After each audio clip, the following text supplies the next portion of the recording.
Magluto naman po tayo ngayon ng karning baka.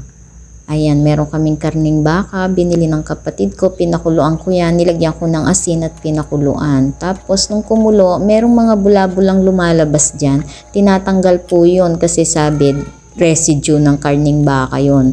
So pagkaalis ko ng bula-bula, ng dumi, dinagdagan ko ng tubig.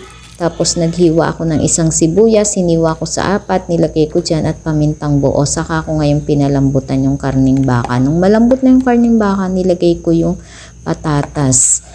Tapos after a few seconds or after a few, konti lang kuan, yung sa tansya nyo lalambot na yung patatas, isinunod ko na yung kamote.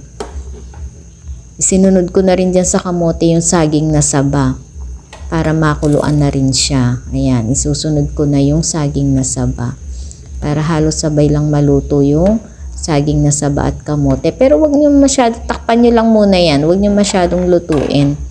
Kasi may ilalagay pa tayong gulay. Unahin lang natin ng konting distansya ang paglalagay ng kamote at saka ng saging. Tapos isunod na natin yung pechay bagyo. Tangkay ng pechay bagyo muna kasi mas matagal maluto yan kaysa sa dahon. Ayan, sinunod na natin yung tangkay. Tapos tikman nyo po kung kulang pa sa lasa, dagdagan nyo na lang. Lagyan nyo ng asin o patis. Pwede kayo maglagay ng beef cubes kung okay sa panlasa nyo, kung gusto nyo dagdagan ng pampalasa.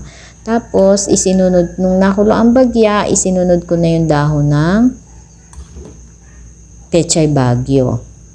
Tapos konting kulo lang para naman maluto yung ating dahon ng pechay bagyo. Yung mga pamangkin ko po kapag nanonood sila, sabi nila natututo silang magluto.